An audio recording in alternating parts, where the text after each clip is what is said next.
Previous episodes of this series explain NATO's senseless expansion that threatened Russia and caused a disastrous war in Ukraine. The plot to add Ukraine to NATO failed. This is a humiliating defeat for the Anglo-American Empire, while European Union, known as the EU, sanctions on Russia and China caused 3 years of economic decline in Europe. Part 21 of this series described discussions among several nations, led by Hungary, to leave the EU to form their own economic bloc, which would allow free trade with China and Russia and block mass immigration. As Russian troops advanced to occupy all of Ukraine to secure it as a close ally, nearby nations may choose to join the prospering Russian-led Eurasian Economic Union. Neutral Moldova already attends its meetings as an observer, and 300,000 Moldovans live and work in Russia. This nation was created by the Soviets in 1940 by allowing independence from Romania, so Russians remain popular, although the EU has spent millions of dollars to buy control of its government. It is poor and not a member of NATO or the EU, so would benefit by joining the Eurasian Economic Union. Russia may encourage Ukraine's neighboring nations to join its economic bloc with the return of Ukrainian land seized by the Soviets. A big chunk of southern Poland was taken during World War II, although few Poles remain as most were killed or driven away by German-armed Ukrainian nationalists during the war. Romania lost some land in the north, and Hungary lost a small strip that still has many ethnic Hungarians. The southern part of Ukraine that juts into Romania was taken from Romania by the Soviets in 1940, and most of its population is not ethnic Ukrainian. Romania would like this Bujak region returned, although its varied ethnic groups fit better into Moldova. Ukraine has plenty of land, and these aren't traditional Ukrainian areas. Russia might return some Ukrainian land if these nations leave the EU and NATO and join its Eurasian Economic Union. The 3 Baltic nations are some of the poorest in Europe, and joining the EU and NATO has not helped. The EU has suffered 3 years of economic decline and must repay billions of dollars it borrowed to support the lost war in Ukraine. It has little extra money to help these new EU members, while they suffer from EU bans on imports of cheap Russian oil and natural gas.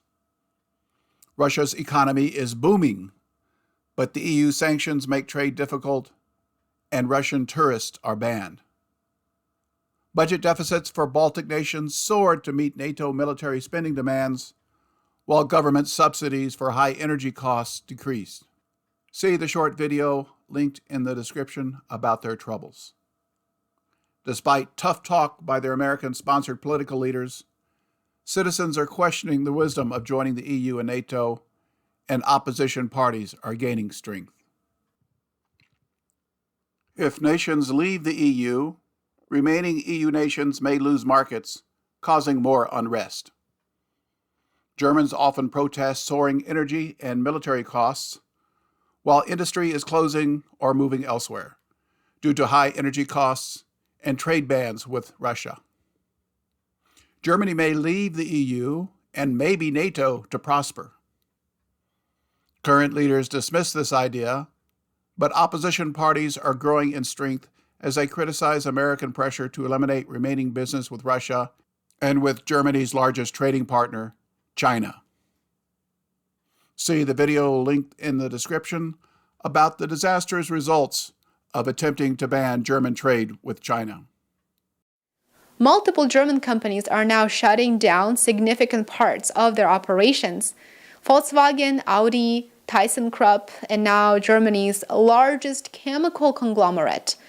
It is now making it public that it's been struggling for a while and it will need to make some changes. It will need to restructure. According to the latest economic forecast, positive signals in the middle of the year have not been confirmed, which is why the Kiel Institute is revising its expectations for this year and the coming year significantly downwards.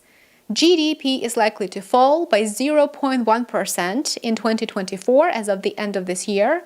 For 2025 growth expectations, those are down from 1.1%, that was very low to begin with. Now it's down to 0.5%. The unemployment rate is likely to rise in Europe to up to 6.1%. In the beginning of September, Volkswagen, Germany's largest industrial employer, made an announcement that it is closing 2 plants in Germany. Volkswagen plans to shut down its German plants for the first time in 87 years. The company employs 300,000 workers, and hundreds of thousands more individuals are helping supply the company. The loss of Eastern Europe would be a huge setback for the Anglo-American Empire as members leave NATO and the EU to trade freely with Russia and China, or join a new Hungarian-led Eastern European Economic Union that does not support Anglo-American imperial adventures in Africa and Asia. This is likely to happen if Russian troops reach Ukraine's western border to open the door to the east. As a result, the Anglo-American Empire may risk World War III and send NATO troops into Ukraine to block further Russian advancement and halt a rebellion by its vassal states.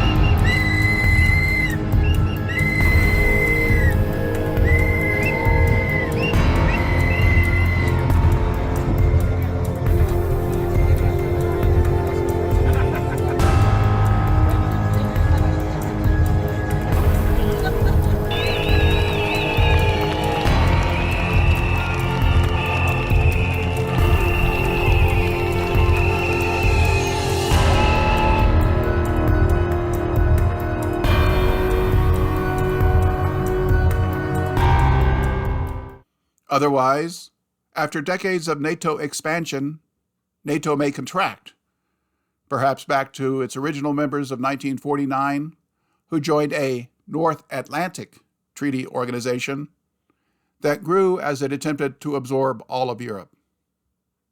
Perhaps NATO will disband just like its old rival, the Warsaw Pact. Famous French historian Emmanuel Todd stated that a bankrupt American empire will be forced to pull its military out of Europe, and this will be a good thing. Ce qui caractérise le monde avancé, c'est le déficit démographique. Et pas du tout ce qu'on aura après. C'est-à-dire qu'une fois que, alors là je le dis franchement, honnêtement, que les États-Unis auront accepté de se retirer de leur empire, de l'Eurasie, de toutes ces régions où ils entretiennent des conflits, qu'allons-nous devenir quand les États-Unis ne nous protégeront plus? Mais vous dites qu'il ne se passera rien. Mais pas du tout. On sera en paix. Oui. On sera en paix. Mais Emmanuel, la meilleure chose qui pourra arriver à l'Europe, c'est la disparition des États-Unis. En fait,